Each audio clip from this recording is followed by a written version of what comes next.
Chào mừng mọi người đến với kênh của mình là Nhị Quang. Hôm nay mình sẽ hướng dẫn các bạn tạo ra một cái giao diện điều khiển mắt đơn giản như thế này để mình điều khiển các hành động của Subcase.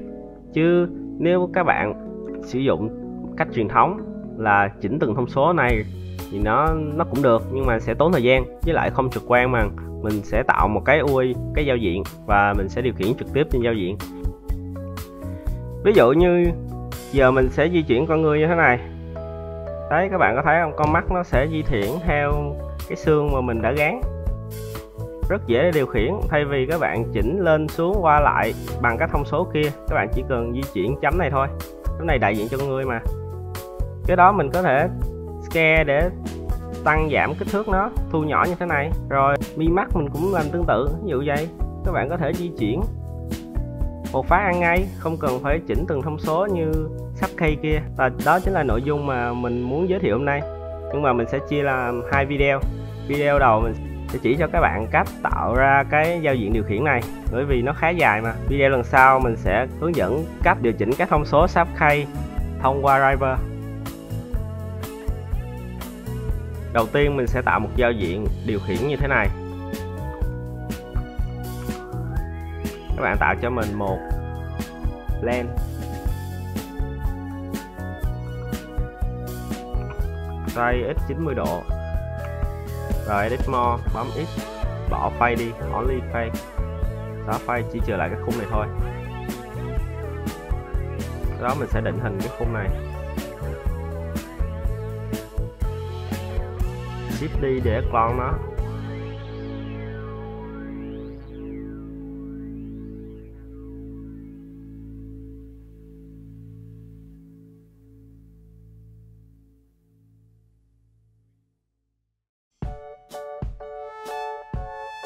Bấm L để chọn nhanh hai cái này, bấm Shift đi để clone nó tiếp, bấm phím Z để cho nó di chuyển theo trục Z.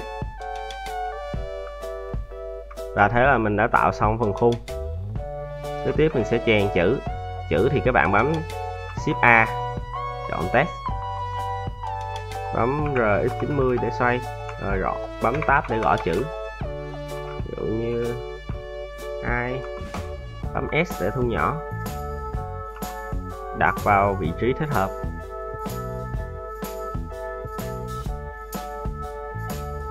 Shift đi để clone nó, tiếp tục Tab, sửa lại, Scale, bấm S. Tiếp tục các phần còn lại các bạn làm tương tự. Vậy là mình đã xong phần khung. Còn một cái nữa là một cái hình tròn để đại diện cho con mắt. Mình sẽ tạo một cycle RX90, thu nhỏ nó lại. Mấy cái chấm dưới này mình không cần phải tạo, mình chỉ tạo một chấm duy nhất thôi, bởi vì lát nữa mình sẽ copy nó, mình sẽ thay thế các xương này bằng cái hình tròn này. Giờ các bạn gom nó lại thành một khối. Mấy cái phần chữ này các bạn hãy convert nó qua mesh. Mấy cái chữ này đều convert qua mesh hết. Đây. Khi bạn convert đi thì bạn mới có thể nhập nó lại thành một được. Rồi bấm Shift chuột phải chọn hết, bấm Ctrl G để join nó lại thành một khối. Sau đó tiếp tục vào Edit More, bấm L chọn vòng ngoài, bấm P để tách nó ra. Mình cần tách vòng ngoài này với mấy vòng trong này. Vòng trong này với phần chữ mình sẽ nhập nó lại thành một khối, và mình sẽ đặt tên cho nó là UI test.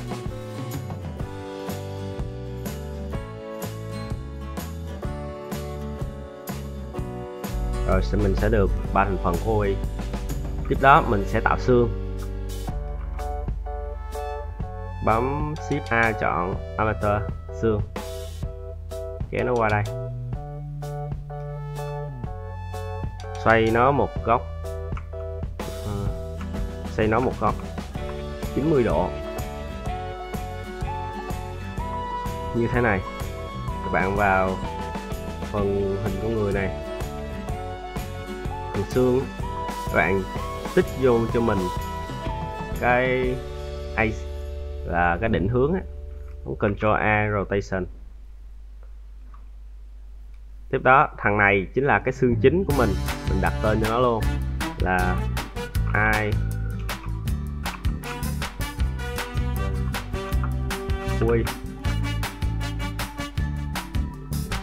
Rồi xương chính của mình chính là cái viền ngoài này, mình sẽ gán cái viền ngoài vô cho cái xương này. Bạn bấm Ctrl Tab chọn cái xương, bấm Ctrl Tab để vào Pose Mode, đó vào phần View Display, chỗ Custom Shape, bấm cái này. Chọn. Rồi giờ các bạn thấy cái khung này nó nằm ngang là do hồi nãy mình có xoay ngang cái mặt phẳng này nhưng mà mình chưa apply rotation nó. Các bạn chọn lại cái phần khung ngoài, bấm Ctrl A rotation là nó sẽ thẳng đứng lại. Mấy cái còn lại các bạn làm tương tự, apply rotation hết cho chắc thế này. Rồi kế tiếp là mình sẽ chèn cái khung này vào đây bằng cách bấm Shift đi để clone nó. Mình cứ clone nó ra thôi, còn cái góc mình cứ để vậy để sau này nếu có thì mình sẽ chỉnh sửa nó lại. Đó, các bạn bấm Shift, nhớ chọn cái phần chữ này, khung chữ này, bấm Shift chuột phải chọn cái phần xương viền IOE này, bấm Ctrl P để set parent đó. Là bây giờ các bạn di chuyển cái phần IOE này, cái phần chữ bên trong nó di chuyển luôn, các bạn đừng có di chuyển phần chữ này riêng, các bạn di chuyển phần khung ngoài nó sẽ di chuyển phần trong luôn. Giờ nó có một cái gọi là cái đường nối parent này, nhìn khá vướng mắt, nhìn khá rối. Các bạn có thể sửa bằng cách chọn cái phần khung chữ này, chọn một điểm bất kỳ nào đó, bấm Shift S kéo xuống 2 Cursor to Selection là cái tọa độ 3D nó sẽ nhảy vào cái điểm này. Sau đó các bạn thoát Edit Mode vào Object chỗ Set Origin này, set tâm nè, bạn set tâm nó vào cái tọa độ 3D. Rồi cái phần xương ngoài cùng các bạn làm tương tự, set tâm nó lại vào cái tọa độ 3D đó. Thì bây giờ các bạn sẽ nhìn thấy cái tâm nó nằm đây, tâm kia cũng nằm đây, nên đâm ra mình sẽ không còn nhìn thấy đường nối nữa, trông nó đỡ rắc rối hơn, đỡ rối mắt hơn. Giờ mình bắt đầu mới tạo ra mấy cái di chuyển, cái nút di chuyển như thế này.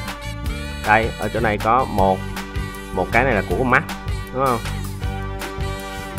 3 cái trên, 3 cái dưới. Chức năng của nó lát mình sẽ nói sau, giờ mình sẽ tạo nó trước như thế này. Các bạn vào bấm chuột chọn xương á, chọn animator á, các bạn bấm tab để vào edit mode thì nó sẽ biến trở lại thành cái cục xương này. Sau đó các bạn bấm Shift D để tách nó ra. Rồi các bạn bấm tab để nó đổi trở thành object mode lại, bấm Ctrl Tab để vào Pose Mode. Các bạn đổi cái custom shape này đi, đổi thành cái hình tròn mình tạo kia. Bây giờ nó sẽ có hình tròn, đúng không? Rồi cái phần scale này các bạn cho nó nhỏ lại tới mức độ vừa phải. Giờ mình đã có cái thằng này rồi, việc còn lại là mình sẽ copy nó xuống đây. Nhớ chỉnh tâm, rồi chỉnh lại kích thước nó. Các bạn cũng có thể tạo fade cho dễ nhìn. Nếu mà mặt trước không thấy là do nó bị ngược qua mặt sau. Các bạn chọn cái đối tượng này, bấm RZ 180 độ, bấm Ctrl A rotation, ở bên đây nó sẽ có như thế này. Sau đó mình sẽ copy nó đầy đủ qua bên đây, bấm Shift D để clone nó chọn hết. Shift D bấm Z để di chuyển theo chiều Z, nó chọn hai cái. Tiếp tục Shift D theo chiều Z, Rồi bấm tab để thoát edit mode. Rồi bây giờ các bạn đã có được kết quả.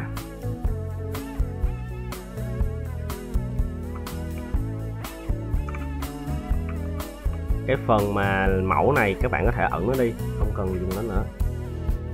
Mình đã chuyển nó hết qua đây rồi.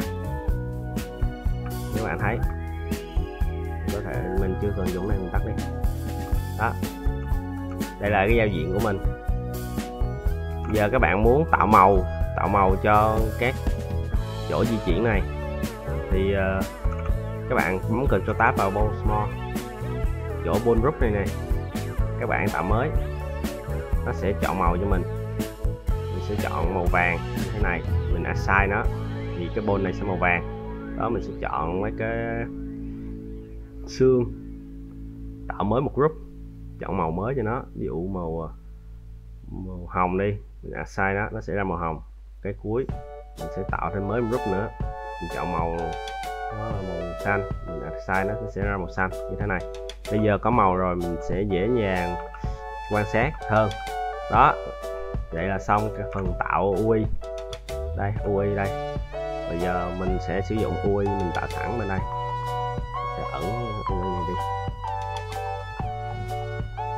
Đây, UI này mình đã tạo sẵn. Bấm Ctrl Tab để vào phần Bold Small nha. Các bạn bấm Tab thì nó sẽ ra xương, bấm Ctrl Tab thôi. Di chuyển.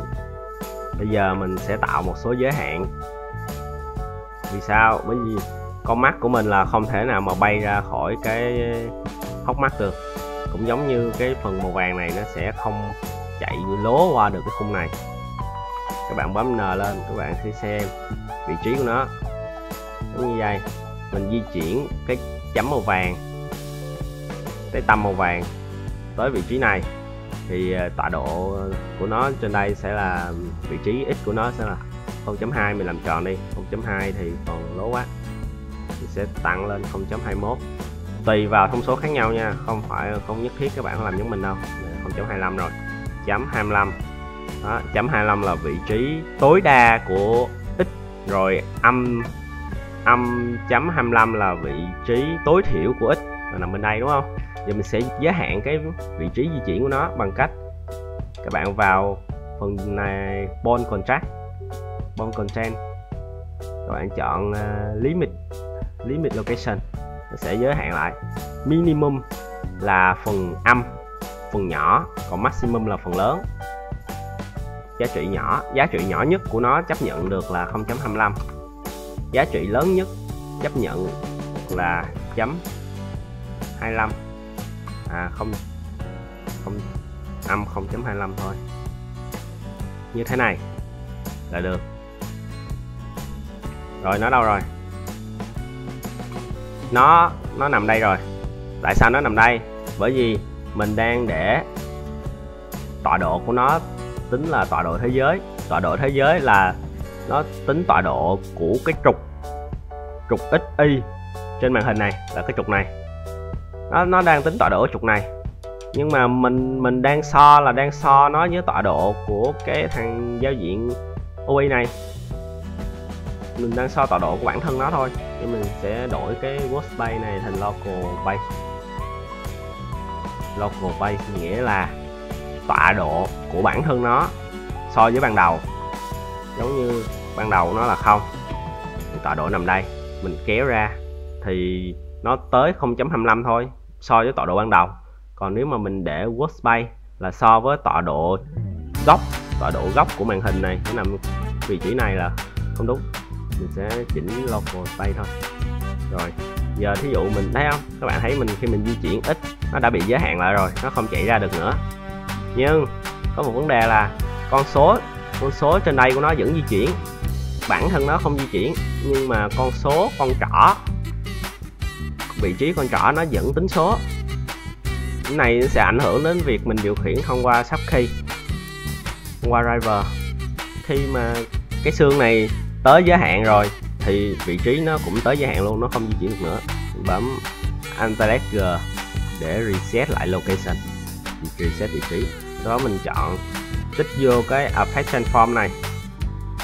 Rồi bây giờ mình kéo ra ngoài bìa, nó sẽ dừng đúng 0.25, bởi vì mình set nó 0.25 mà nó sẽ dừng đúng 0.25 đó, các bạn thấy không? Và con giá trị nó cũng dừng đúng ở 0.25 luôn. Rồi đó là xong trục x. Còn trục y thì làm tương tự, các bạn bấm vô y này 5.25, rồi max y đúng không, maximum y là 0.25 luôn. Bây giờ các bạn di chuyển. Mình quên mất, các bạn bấm vào cái phần xương này, các bạn chọn cái set tọa độ nó lên, thì các bạn thấy tọa độ của nó là Z nhé, hướng lên là Z, là nó chỉ tính trục tọa độ XZ thôi, còn Y là nằm ngang, Y là chiều thẳng ra sao, và mình không set Y nên đâm ra nãy mình giới hạn nó Y là sai, giới hạn của nó sẽ là Z. 0.25 mình sửa lại, các bạn không cần thiết phải xóa đi, các bạn không thích chọn là nó sẽ không chạy. Rồi bây giờ mình sẽ di chuyển đó, nó sẽ bị giới hạn lại, nó không còn đi lố nữa, nó chỉ đi trong cái khu vực này thôi. Kế tiếp mình sẽ tạo giới hạn cho con mắt, để khi mình scan nó thì nó không quá to hoặc quá nhỏ như thế này. Mình sẽ muốn nó có một giới hạn cụ thể nên mình tiếp tục sử dụng limit. Lần này là scale, chọn limit scale. Minimum limit thì nó, bởi vì con mắt này là một mặt phẳng nên nó sẽ có hai giá trị scale, đó là scale x và scale z, nên mình phải limit hai cái một lúc, nếu không thì có một cái nó sẽ được tự do, nó sẽ biến dạng. Giờ hiện tại scale mình là 1, giờ mình muốn mắt phóng to, mà thực tế thì mắt làm gì phóng to, mắt bây giờ chỉ có thu nhỏ thôi, nên mình sẽ bấm F để thu nhỏ nó tới một giá trị mà mình mong muốn. Ví dụ giá trị 0.2 đi, mình thấy 0.2 là giá trị nhỏ nhất mà mình cần rồi, thì mình sẽ để maximum. Do scale này là theo hai hướng x và z nên mình sẽ để maximum x và maximum z, cả hai đều có giá trị là bằng 1. Để cài đặt số giá trị nhanh cho nó thì mình bấm chuột trái giữ ở ô giá trị đầu và kéo chuột xuống hết các ô mình cần thay đổi. Nhấn giữ nha, nhấn giữ chuột trái kéo xuống hết thì mình sẽ có thể thay đổi giá trị toàn bộ các ô mà mình chọn như thế này. Kế tiếp là minimum của nó là 0.2 nên mình cũng đặt cái z là 0.2 luôn, như thế này. Tiếp tục chọn như cũ. Rồi bây giờ mình đã có giới hạn rồi, mình chọn y để khóa y luôn đi, bấm Alt S để bỏ scale, tích vô y luôn, giới hạn y luôn. Giờ mình scale nó lại. Ở đây nó có một vấn đề là khi các bạn kéo chuột qua cái trung tâm của nó thì nó sẽ lấy giá trị âm, các bạn thấy không? Bây giờ nó sẽ ke theo âm, là cái này của mình nó sẽ bị đảo ngược ấy, cái con mắt mình sẽ bị đảo ngược ấy, nên các bạn nhớ là khi mà thu nhỏ nó, scale nó thì tới gần nó dừng là được rồi. Ví dụ như thế này, thấy nó không di chuyển nữa thì các bạn dừng lại, các bạn đừng có đưa chuột qua khỏi tâm của nó sẽ bắt đầu scale ngược lại như thế này thì thôi. Cái dưới này các bạn làm tương tự, trục này vị trí 0 đúng không, mình sẽ giới hạn nó limit location, nó sẽ chỉ di chuyển tới cái giai đoạn 3.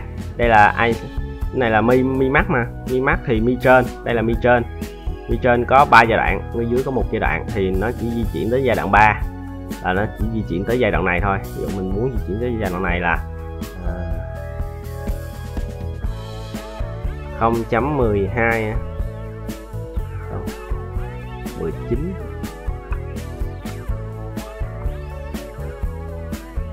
0.2 thử đây, vậy đi. Giới hạn của nó là trục Z, trục này trục Z nha, không phải trục Y.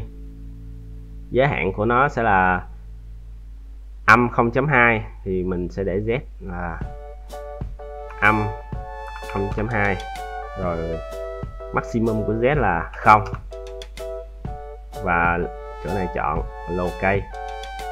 Rồi bây giờ trục z đã được giới hạn rồi, bấm chọn effect, rồi mình sẽ khóa trục x lại, trục x.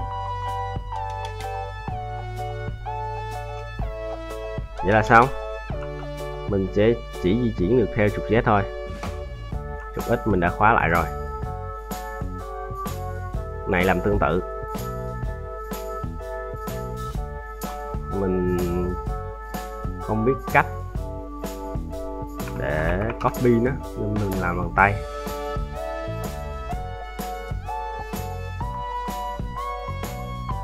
Đấy, mình z chấm 02 z ok. Rồi tiếp tục khóa trục x lại, không cho di chuyển trục x, giờ nó sẽ chỉ di chuyển theo trục z thôi. Kế tiếp bên dưới cũng vậy, bên dưới mình sẽ di chuyển nó lên, vị trí nó là chấm 1 thì giới hạn của nó là minimum là 0, maximum là chấm 1.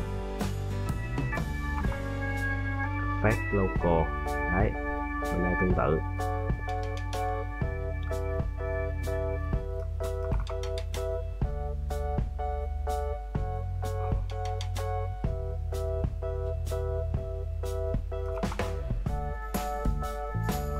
Rồi khóa trục x lại,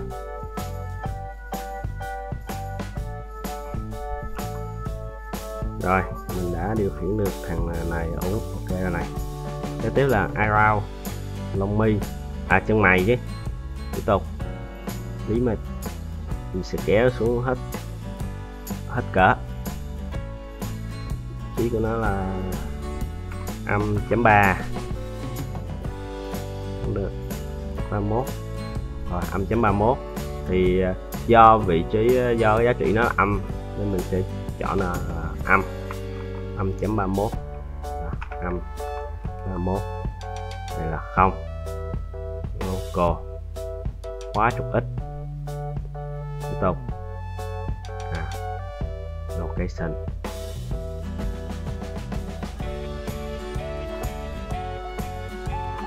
âm chấm 31 0.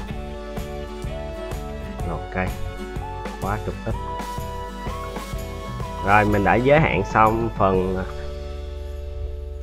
bôn điều khiển rồi.